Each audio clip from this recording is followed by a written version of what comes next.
Sampurasun. Ngapunten sederek sedulur sedoyo. Terima kasih yang sudah like dan subscribe. Mudah-mudahan kita semua diberi kesehatan dan kebahagiaan. Dan kali ini kita bakal bahas soal kebiasaan minum air putih yang ternyata sering banget kita sepelekan. Padahal efeknya luar biasa besar bagi hidup kita. Banyak orang yang mikir kalau air putih cuma buat ngilangin haus belaka. Padahal air itu sumber energi dan keseimbangan yang bisa memengaruhi kesehatan jasmani maupun rohani. Saya pun dulu mikirnya kayak gitu. Tapi kok makin kesini makin sadar kalau leluhur kita punya wejangan soal cara minum air yang benar. Jadi ingat masa kecil pas sering diomelin kalau minum sambil berdiri. Nah, ternyata kebiasaan-kebiasaan yang dianggap sepele ini bisa membuat tubuh kita rentan penyakit. Badan lemes, pikiran kacau, rejeki pun ikutan seret. Loh, kok bisa begitu ya? Makanya mari kita pelajari lebih lanjut. Karena saya sendiri juga sambil belajar, siapa tahu dengan nurut sama petuah ini, kesehatan kita makin oke dan urusan rejeki makin lancar. Air putih bukan sekadar cairan tanpa rasa yang kita tenggak sekenanya.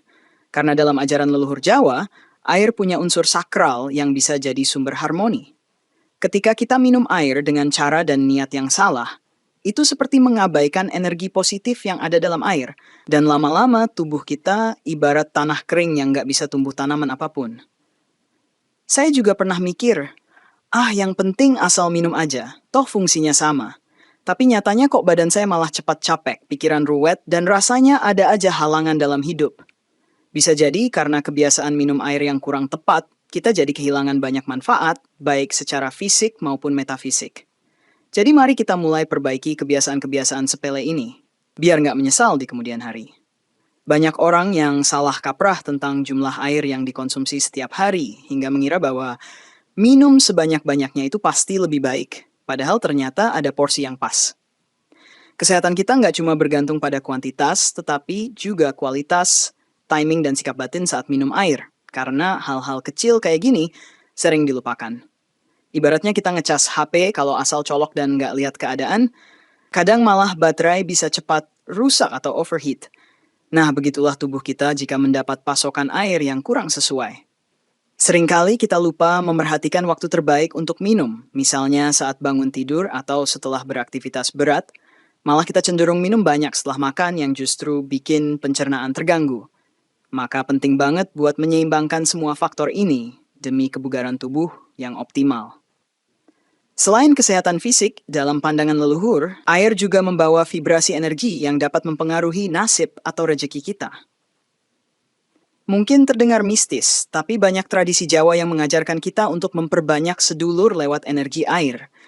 Misalnya dengan merapal niat atau doa sebelum meneguknya.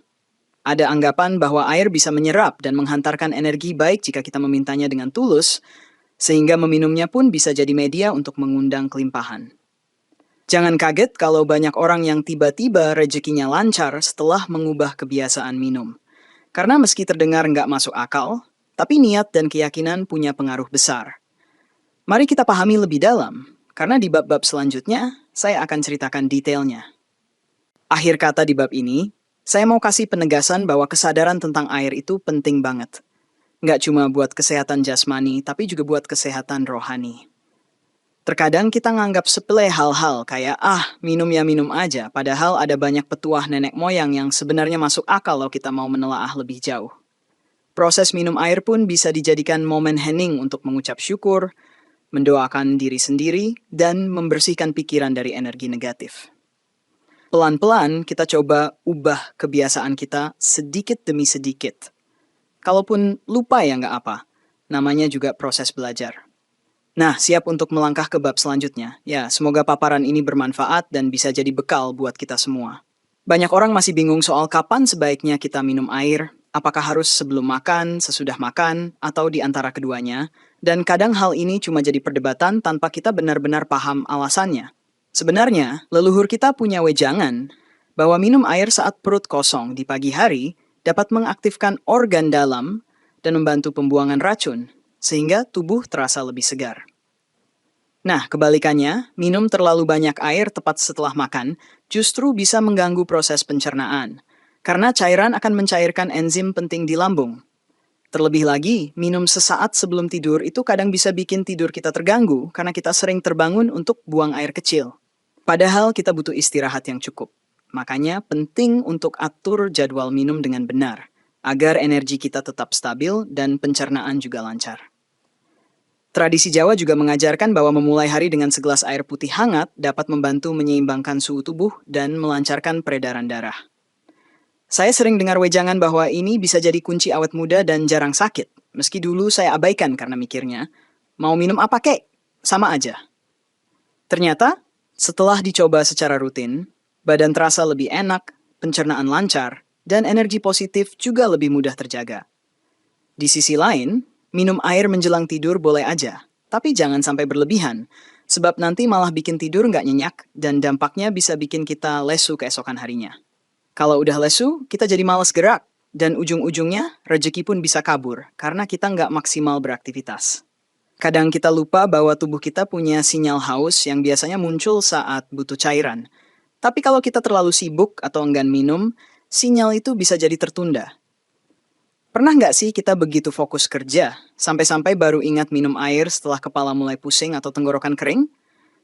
Nah, itu udah terlambat, karena tubuh kita seharusnya mendapat asupan air lebih awal agar kinerjanya optimal. Jadi jangan tunggu sampai dehidrasi baru minum. Selain itu, ada juga yang nekat minum berlebihan saat berbuka puasa karena saking hausnya dan akhirnya malah kembung, begah, bahkan pusing. Jadi jangan kebablasan juga, karena segala sesuatu yang berlebihan pasti nggak baik, bener kan? Saya juga pernah dengar orang bilang, minum itu nggak ada aturannya, yang penting masuk cairan. Tapi nyatanya nenek moyang kita sudah membahas detail soal waktu dan cara minum air supaya badan tetap sehat. Mereka memerhatikan bagaimana aliran air ke dalam tubuh, menyesuaikan dengan ritme alam, dan ternyata memang berdampak besar. Ini mengingatkan saya pada falsafah hidup Jawa yang selalu menekankan keharmonisan antara manusia dengan alam, termasuk pola makan dan minum yang sinkron dengan siklus alam. Sementara kita yang hidup di era modern kadang abai, lebih suka langsung gulp tanpa mikir, padahal nanti kita sendiri yang repot kalau sakit. Jadi, coba deh kita terapkan tips-tips sederhana dari leluhur ini. Siapa tahu bisa bikin tubuh lebih kuat dan hidup lebih lancar. Dengan memperhatikan waktu yang tepat, kita pun jadi lebih mudah mengatur asupan cairan tanpa mengganggu proses pencernaan dan metabolisme. Kalau biasanya kita suka ngeluh kembung setelah minum terlalu banyak usai makan, coba kurangi intensitasnya dan beri jeda beberapa menit sambil sedikit-sedikit menyeruput air. Kalau sebelum tidur kita udah kebiasaan minum banyak, coba dikurangi jadi beberapa teguk aja. Karena tidur kita kan butuh waktu istirahat tanpa sering terganggu bolak-balik ke kamar mandi. Dengan perubahan kecil ini, kita bisa merasakan perbedaan yang signifikan dalam hal kesehatan dan stamina sehari-hari. Percayalah, begitu kita dapat ritme yang pas, rezeki pun perlahan bisa ikut terbuka karena badan sehat, pikiran jernih, dan energi positif mengalir lebih lancar. Beberapa orang mungkin mikir, emangnya kenapa sih kalau minum air sambil berdiri atau sambil jalan? Padahal, dalam wejangan leluhur Jawa, minum sambil berdiri bisa bikin aliran air nggak maksimal diserap tubuh, bahkan kadang menimbulkan gangguan di ginjal karena air turun terlalu cepat. Selain itu, leluhur kita juga percaya bahwa minum sambil berdiri kurang menghormati air itu sendiri, karena kita seperti buru-buru dan kurang khusyuk. Saya juga dulu bandel, suka minum sambil jalan ke sana-sini, tapi kemudian sering ngerasa perut kembung dan nggak nyaman. Entah sugesti atau beneran. Nah, setelah saya biasain duduk dan tenang saat minum, rasanya lebih adem di lambung. Ya, dan ternyata lebih sehat juga menurut beberapa penelitian modern. Minum terburu-buru adalah kesalahan lain yang kerap dilakukan banyak orang. Misalnya, saat haus banget abis olahraga, kita langsung tumpah ruah meneguk air. Kalau sudah begitu, ada risiko kita malah merasa mual atau pusing karena terlalu banyak cairan masuk mendadak. Dan tubuh kaget karena suhu air mungkin jauh beda dengan suhu badan. Anehnya, kita suka nggak ngeh kalau hal sepele kayak gini bisa berakibat buruk untuk sistem pencernaan kita, yang mestinya bekerja stabil dan bertahap. Leluhur kita mengajarkan untuk minum dengan pelan, rasa syukur, dan menghayati bahwa air itu berkah, agar penyerapan nutrisi dan energi juga optimal. Jadi sebenarnya ini bukan cuma soal ritual tradisional, tapi ada logika biologis di baliknya. Saya pernah ketemu orang yang bilang, waduh, kalau saya nggak minum air cepat-cepat, dahaga saya nggak hilang. Tapi ternyata itu kebiasaan yang kurang baik. Lebih baik kita minum secara bertahap, beberapa teguk, tahan napas sebentar, lalu teguk lagi, sambil merasakan air mengalir di tenggorokan dan membuat tubuh lebih rileks. Jika kita terbiasa minum terburu-buru, selain berpotensi bikin kembung, sistem saraf kita juga nggak sempat menyesuaikan, sehingga kelegaan yang dirasa malah jadi sebentar. Lebih parahnya lagi, minum terlalu banyak dalam satu kali tegukan juga bisa menyebabkan ketidakseimbangan elektrolit di dalam darah, yang berbahaya kalau terus-terusan dilakukan. Jadi lebih aman kita minum dengan tenang dan sadar, meski kadang perlu latihan untuk lepas dari kebiasaan lama. Ada juga orang yang suka minum air sambil ngemil makanan ringan, mungkin karena terlalu santai atau karena malas bawa gelas sendiri. Tapi kebiasaan ini bisa membuat asupan kalori nggak terkontrol. Saya pernah ngalamin, minum sambil nyemil gorengan, habis itu malah gelagapan sendiri, kok jadi enek dan kurang nyaman di perut. Kebiasaan minum yang salah juga mencakup minum air es terus-menerus, apalagi sambil berdiri. Karena perpaduan antara dinginnya air dan posisi tubuh yang kurang ideal bisa mengganggu kinerja saluran cerna. Menurut petuah nenek moyang, air dingin itu boleh-boleh aja. Tapi jangan terlalu sering dan jangan pas kita lagi ngos-ngosan sehabis lari, karena bisa bikin syok. Jadi lebih baik kita menyesuaikan kondisi tubuh dengan suhu air. Dan kalau perlu tunggu dulu sampai pernapasan stabil sebelum meneguk air. Pada akhirnya, kebiasaan-kebiasaan kecil dalam cara kita minum ini kalau dijalani bertahun-tahun bisa bikin efek domino yang besar, baik negatif maupun positif. Kalau kita menerapkan cara minum yang salah, mungkin efeknya belum kerasa sekarang. Tapi beberapa tahun ke depan, bisa jadi kita sering gampang sakit atau stamina menurun. Sebaliknya, kalau kita mau belajar meminum air dengan benar, duduk dengan tenang, berdoa, memunculkan rasa syukur, tubuh kita mungkin akan merespon dengan lebih sehat dan kuat. Saya juga sering mengingatkan diri sendiri, ingat, minum tuh duduk, jangan lupa niat baik, meski kadang masih suka khilaf karena kebiasaan lama. Semoga kita semua bisa perlahan memperbaiki rutinitas ini dan merasakan manfaatnya dalam jangka panjang. Kualitas air yang kita konsumsi juga nggak kalah penting dari cara kita meminumnya. Karena sejatinya, air bukan sekadar H2O, tapi punya kandungan mineral dan energi tertentu. Dalam falsafah Jawa, dikenal konsep air mati dan air hidup, yang intinya merujuk pada tingkat kesegaran dan energi yang ada di dalamnya. Air yang mengalir langsung dari sumber pegunungan, misalnya dianggap punya energi kehidupan yang lebih kental daripada air yang sudah lama disimpan di wadah tertutup. Saya sendiri kadang suka mikir, masa sih air kemasan bisa beda energinya dengan air rebusan biasa?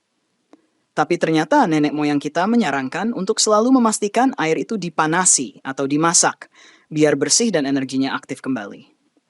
Nah, ini mungkin terdengar kuno, tapi banyak orang modern yang juga mulai menyadari pentingnya menjaga kualitas dan energi air.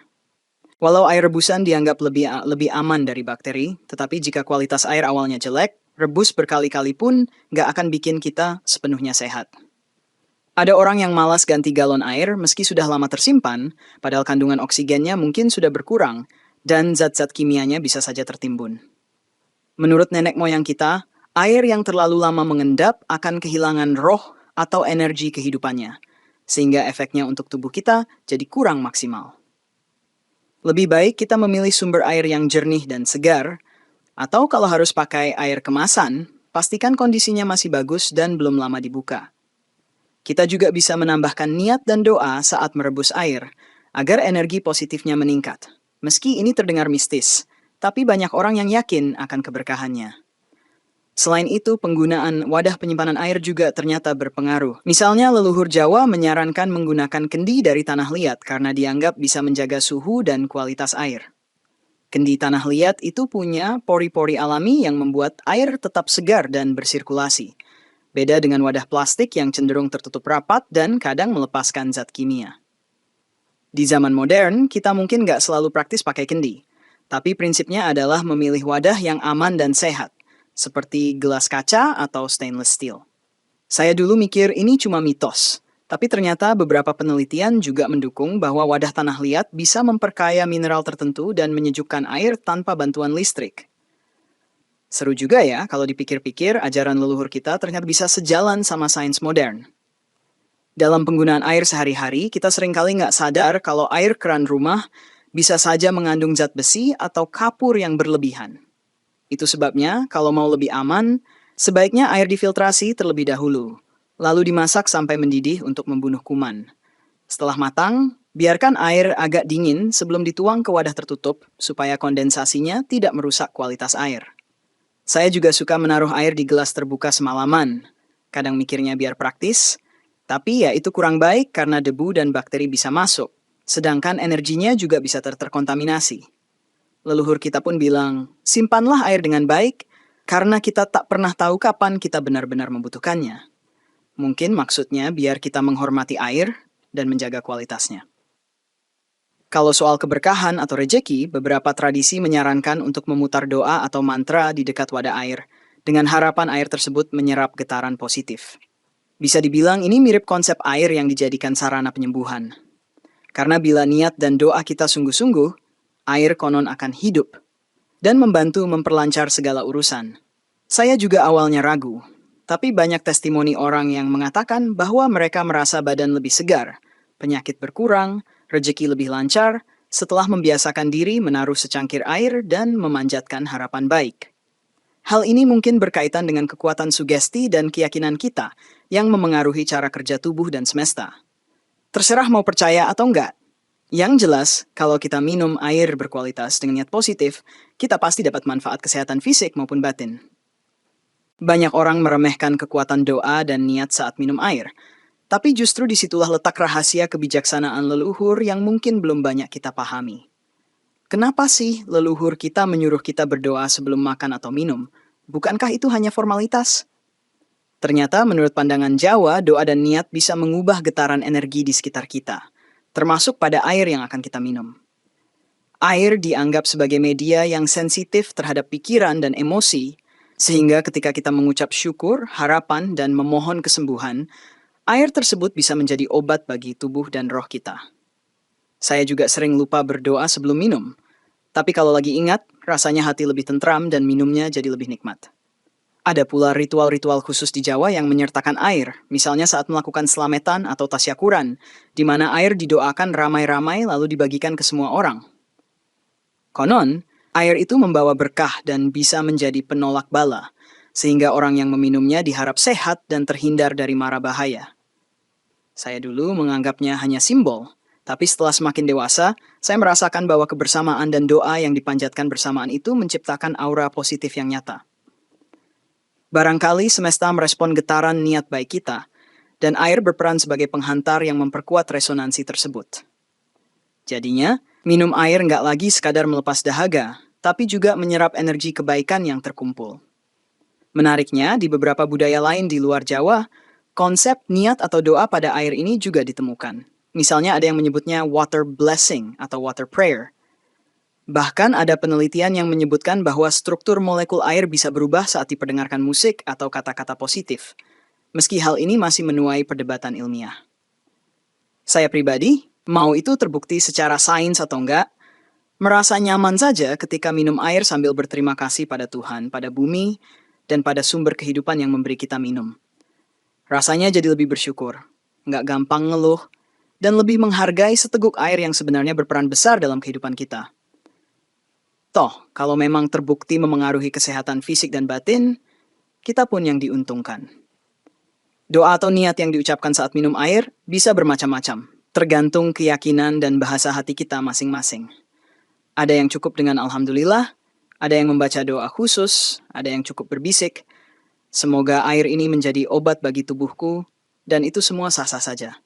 Yang penting adalah ketulusan dan kesadaran kita bahwa air bukan benda mati, melainkan ciptaan yang punya fungsi dan energi untuk menjaga keseimbangan hidup. Kalau kita rutin melakukan ini, lama-lama kita akan terbiasa untuk menganggap segala sesuatu di alam sebagai sahabat, bukan sekadar objek yang bisa kita eksploitasi. Dan konon, mereka yang mempraktekkan ini memiliki daya tahan tubuh yang lebih kuat dan mental yang lebih stabil, karena merasa selalu terhubung dengan energi semesta. Jangan heran kalau nanti kita mulai merasakan perubahan kecil, misalnya badan lebih entang, pikiran lebih tenang, dan hal-hal baik yang tak terduga mulai berdatangan. Mungkin rezeki kita belum langsung berlipat-lipat, tapi setidaknya kita nggak lagi merasa sumpek atau sering sakit-sakitan tanpa sebab. Dalam keyakinan Jawa, energi positif yang kita salurkan ke dalam tubuh lewat air bisa memperlancar aliran rejeki. Karena sejatinya rejeki itu bukan cuma soal uang, tapi juga ketenangan hati dan kesehatan. Jadi, kalau selama ini kita terbiasa minum air tanpa niat apa-apa, yuk coba diubah sedikit-sedikit. Toh nggak ada ruginya malah berpotensi bawa kebaikan. Semoga langkah sederhana ini menjadi jalan pembuka bagi kita untuk meraih hidup yang lebih berkah dan sejahtera. Pernah nggak kita dengar soal minum air 8 gelas sehari? Terus kita paksain diri minum sebanyak itu walau sebenarnya nggak haus banget. Nah, ternyata aturan itu bersifat umum dan belum tentu cocok buat semua orang. Karena kebutuhan cairan tiap orang beda-beda. Ada orang yang sering berkeringat karena kerja fisik, jelas butuh lebih banyak air. Tapi ada juga yang lebih sering duduk dan nggak terlalu banyak gerak. Mungkin butuh jumlah yang lebih sedikit. Leluhur Jawa pun mengingatkan kita untuk mengenali sinyal tubuh. Jangan asal ikut anjuran umum, karena kalau berlebihan pun bisa membebani ginjal. Jadi, penting buat kita mencari keseimbangan yang pas berdasarkan kondisi masing-masing. Bukan cuma patuh pada patokan angka yang kadang belum tentu relevan.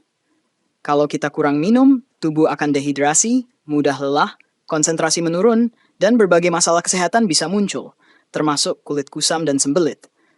Saya sendiri sering merasa pusing kalau telat minum, tapi lucunya kadang malah lupa juga walau lagi haus, entah karena keasikan kerja atau main gawai. Sementara, kalau kita kebanyakan minum, bisa terjadi hyponatremia, yaitu kadar garam di dalam darah menurun drastis, yang dapat berakibat lemas, mual, sampai bahaya bagi jantung. Tuh, ternyata minum air kebanyakan pun bisa jadi masalah, dan kita suka nggak sadar kalau lagi terlalu semangat hidup sehat sampai minum bergalon-galon. Intinya, keseimbangan itu kunci, dan kita harus ngerti benar-benar kondisi tubuh kita sendiri. Untuk tahu apakah kita udah cukup minum atau belum, leluhur menyarankan buat memeriksa warna urin. Karena urin yang terlalu kuning pekat menunjukkan kita kurang minum. Sementara urin yang terlalu bening sepanjang hari bisa menandakan kita kebanyakan minum. Tapi ingat, ini cuma salah satu indikasi, masih ada faktor lain seperti pola makan, asupan obat, atau kondisi kesehatan tertentu. Kita bisa juga merasakan sinyal tubuh, misalnya mulut kering, pusing, atau jantung berdebar aneh. Bisa jadi, itu petunjuk kita harus memperhatikan asupan air. Saya pun sering jadi detektif pada diri sendiri, coba pahami perubahan kecil agar bisa menyeimbangkan pola minum. Memang butuh latihan, tapi lama-lama kita akan terbiasa. Kadang, kita juga perlu mempertimbangkan cuaca atau aktivitas yang kita lakukan. Misalnya kalau lagi kepanasan di luar ruangan atau habis lari beberapa putaran, wajar minum lebih banyak. Sebaliknya, kalau cuaca dingin atau kita cuma nonton TV seharian, ya mungkin nggak butuh sebanyak itu. Asal kita tetap memastikan tidak ada tanda-tanda dehidrasi. Jangan lupa pola makan juga berpengaruh, karena makanan berkuah atau buah-buahan berair bisa membantu suplai cairan. Jadi, kalau habis makan sup yang banyak kuah, mungkin kita nggak perlu minum terlalu banyak setelahnya. Semuanya balik ke prinsip keseimbangan, dan inilah yang diajarkan leluhur kita. Jangan terlalu sedikit, jangan terlalu banyak, cari harmoninya. Dengan memperhatikan kebutuhan air tubuh secara bijak, kita nggak akan terlalu kaku pada angka tertentu, tapi benar-benar mendengarkan apa kata badan. Ketika tubuh sehat dan nggak kekurangan air, pikiran kita lebih fresh, kerja lebih fokus, dan frekuensi sakit pun berkurang. Sehingga rezeki lebih mudah datang karena kita siap beraktivitas dengan optimal. Menurut cerita leluhur, orang yang sehat jiwanya, sehat raganya, pasti memancarkan aura positif yang menarik kebaikan, termasuk peluang rezeki. Jadi jangan remehkan hal kecil seperti pola minum, karena jika tubuh terus-terusan terganggu, semangat pun jadi drop, dan rezeki mungkin akan mampir. Yuk, terus belajar memahami kebutuhan air kita supaya hidup makin seimbang dan berkah. Dalam tradisi Jawa, ada semacam ritual sederhana untuk membersihkan energi negatif dan meningkatkan keberkahan, yang bisa dilakukan hanya dengan air putih. Biasanya, seseorang akan menyiapkan segelas air putih, lalu membacakan doa atau mantra tertentu agar air itu diisi dengan energi positif. Setelah itu, air diminum sedikit demi sedikit sambil meniatkan pembersihan batin dan tubuh, serta memohon agar rezeki dilancarkan. Kedengarannya mistis, tapi banyak orang yang merasa lebih tenang dan enteng setelah melakukannya. Seakan beban pikiran lepas bersama tegukan air. Bahkan, saya sendiri pernah coba, dan walaupun mungkin sebagian orang menyebut ini efek placebo, Hasilnya terasa manjur untuk menenangkan hati. Lalu ada juga kebiasaan orang Jawa menaruh segelas air di dekat kepala saat tidur. Katanya untuk menyerap energi negatif yang mungkin mendekat atau mengganggu selama kita terlelap.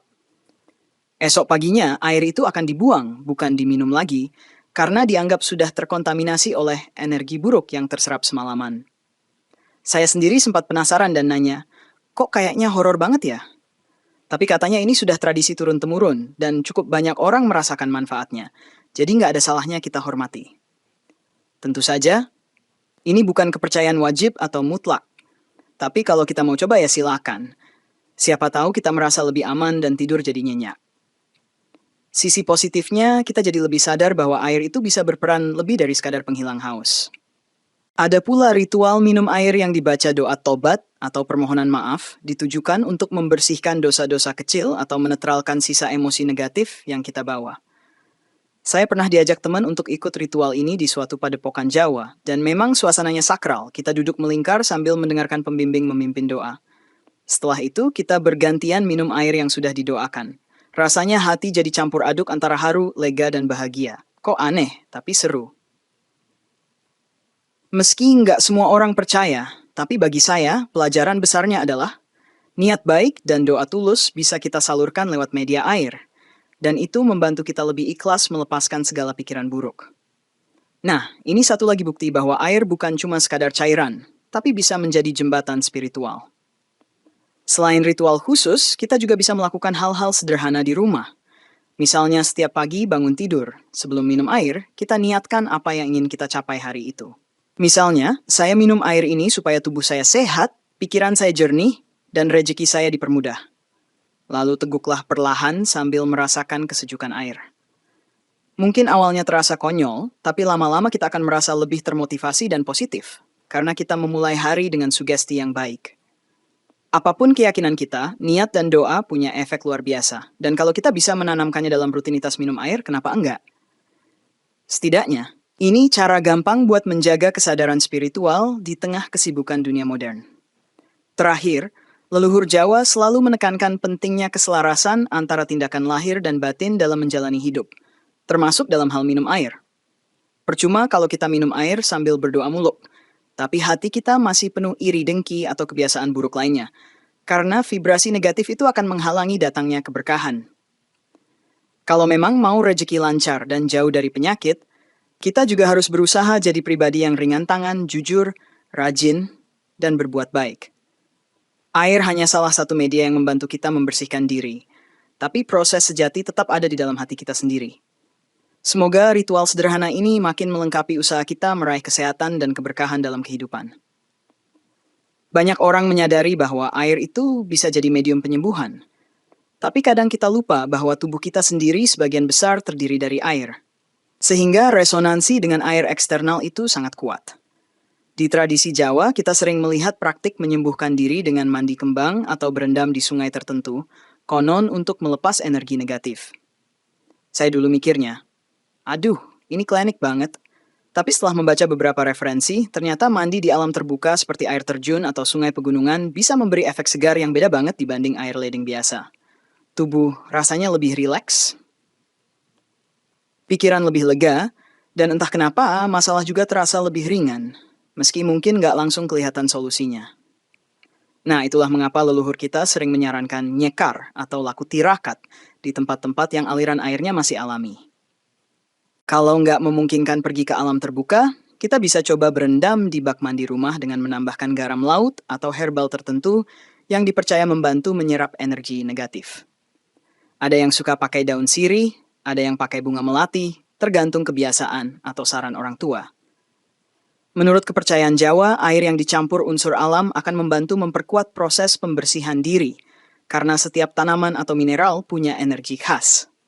Ya, meski terdengar aneh buat sebagian orang, tapi banyak testimoni positif mengatakan mereka merasa lebih sehat dan tenang setelah rutin menjalankan ritual berendam seperti ini. Saya sendiri pernah coba, dan walau nggak bisa buktiin secara ilmiah, setidaknya bikin tubuh saya rileks dan tidur lebih nyenyak.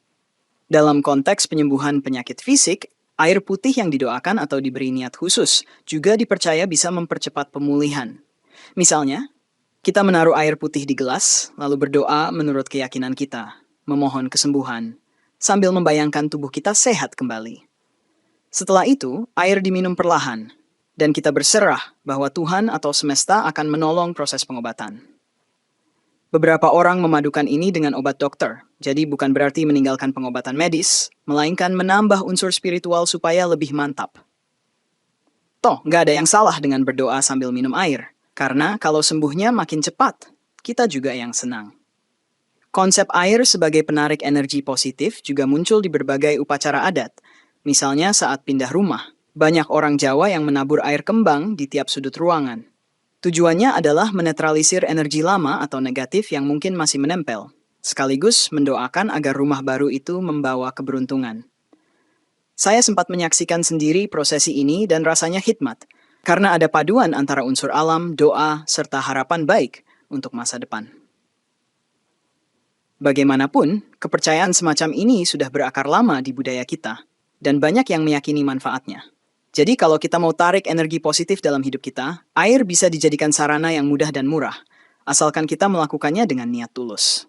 Dalam praktiknya, kita bebas memilih metode apa yang paling cocok, entah itu mandi kembang, berendam dengan garam, minum air doa, atau menyiram sudut rumah dengan air kembang. Yang penting, kita ingat bahwa ini semua hanya sarana, sedangkan kekuatan utama ada pada keyakinan, kesungguhan, dan perbuatan kita sehari-hari. Kalau kita cuma melakukan ritual tanpa memperbaiki sikap, ya tetap aja hasilnya nggak maksimal.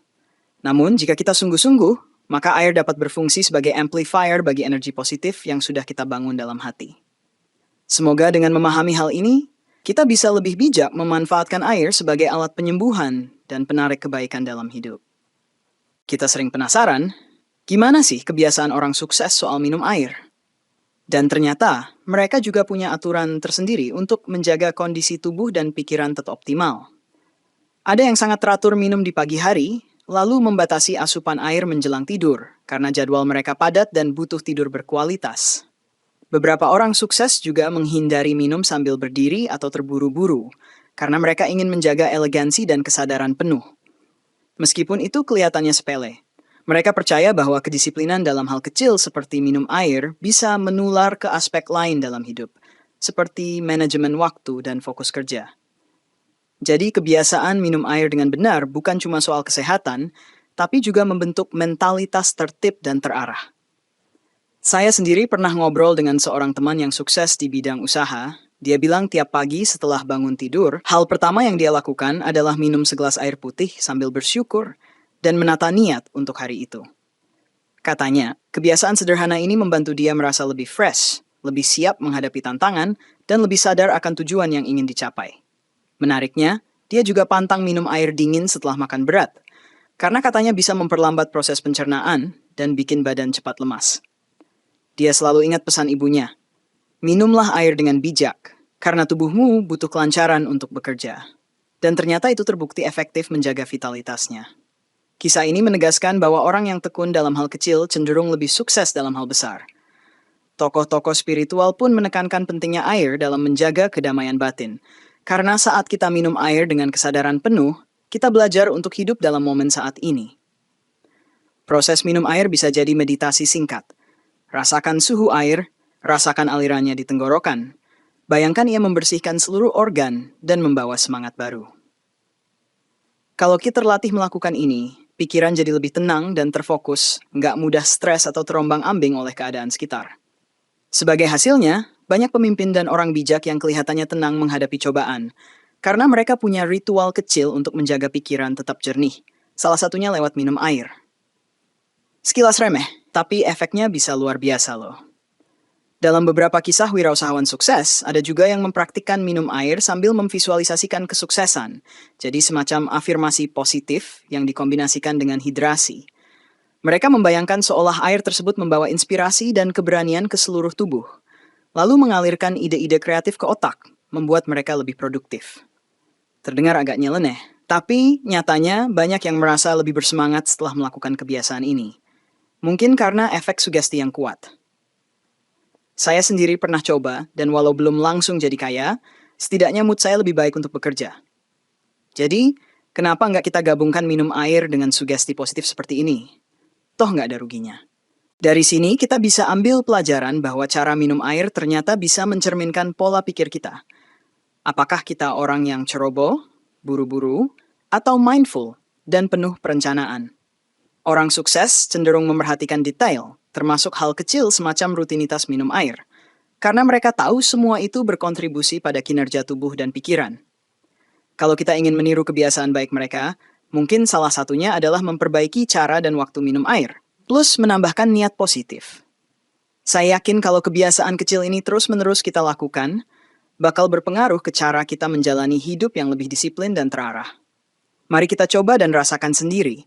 Siapa tahu ini jadi pintu menuju kesuksesan kita. Setelah mempelajari semua hal terkait air, mulai dari waktu yang tepat, cara minum, kualitas air, hingga niat dan doa, saatnya kita merangkum dan mengembalikan harmoni kita dengan air. Bagaimanapun, air merupakan pemberian Tuhan yang paling mendasar untuk kelangsungan hidup, dan kita perlu menghormati keberadaannya. Bila kita masih suka sembrono dalam meminum air, entah itu sambil berdiri, terburu-buru, atau malah lupa minum, yuk mulai perbaiki kebiasaan dari sekarang. Prosesnya mungkin nggak instan, karena kebiasaan lama suka melekat erat, tapi pelan-pelan pasti bisa kita ubah. Seiring waktu, kita bakal merasakan manfaat besar, baik dari segi kesehatan, ketenangan batin, maupun kelancaran rezeki. Menghormati air berarti juga merawat sumber air di sekitar kita. Tidak membuang sampah sembarangan atau mencemari sungai, karena air yang kotor akan berbalik merugikan kita sendiri. Leluhur Jawa selalu menekankan keseimbangan antara manusia dan alam, termasuk menjaga kesucian air sebagai bagian dari tanggung jawab moral. Bila kita terus mencemari air, lambat laun sumbernya menipis atau kualitasnya memburuk, dan akhirnya tubuh kita lah yang menderita. Jangan sampai kita ikut-ikutan merusak air, lalu baru menyesal nanti ketika penyakit datang dan rezeki seret. Jadi, mulai sekarang kita harus jadi contoh baik, minimal untuk keluarga sendiri, dalam menghargai air. Di sisi lain, mari kita ingat kembali pentingnya mengucap syukur saat meneguk air, karena setetes air saja bisa sangat berharga bagi yang membutuhkannya. Saat kita minum air, bayangkan betapa beruntungnya kita masih bisa menikmati air bersih, sementara di tempat lain ada orang yang kesulitan mendapatkannya. Dengan rasa syukur ini, kita akan lebih menghargai kehidupan dan tidak boros dalam menggunakan air. Sikap ini juga membantu kita menjaga energi positif dalam diri, yang pada akhirnya mempermudah datangnya rezeki. Toh, kalau kita bisa berbagi atau membantu orang lain mendapatkan air bersih, rezeki batin kita pun akan bertambah. Sungguh banyak manfaat yang kita dapat dari meminum air dengan cara yang benar. Mulai dari menjaga kesehatan organ, meningkatkan kualitas tidur, sampai menambah ketenangan hati. Kalau kita sering sakit-sakitan atau rezeki seret, mungkin salah satu sebabnya adalah kebiasaan minum air yang kurang tepat. Dan ini saatnya kita introspeksi diri. Jangan remehkan hal kecil seperti tegukan air, karena di sanalah letak energi dasar yang menghidupi sel-sel tubuh kita. Semakin kita peduli pada kesehatan, semakin lancar pula aktivitas kita, dan semakin besar peluang rezeki mengalir. Jadi, jangan heran kalau banyak ajaran tradisional menekankan ritual minum air, karena hal itu benar-benar berkaitan erat dengan kesejahteraan kita. Pada akhirnya, mari kita akhiri pembahasan ini dengan satu pesan. Air adalah simbol kehidupan. Jangan pernah kita perlakukan secara asal, apalagi meremehkannya. Bila ingin sehat jasmani dan rohani, serta mengundang rezeki yang berlimpah, mulailah dari kebiasaan sederhana. Minumlah air dengan penuh kesadaran, rasa hormat, dan niat baik. Ingatlah wejangan leluhur yang menyebutkan bahwa apapun yang kita lakukan dengan niat suci dan tindakan tertib, pasti membuahkan hasil positif. Jadi buat teman-teman yang sudah mengikuti narasi ini, semoga kita semua terus diberi kesehatan, dimudahkan rezeki, dan selalu harmonis dengan alam. Sekian dari saya, terima kasih sudah menyimak. Sampai jumpa di petua-petua berikutnya, salam sehat dan bahagia selalu.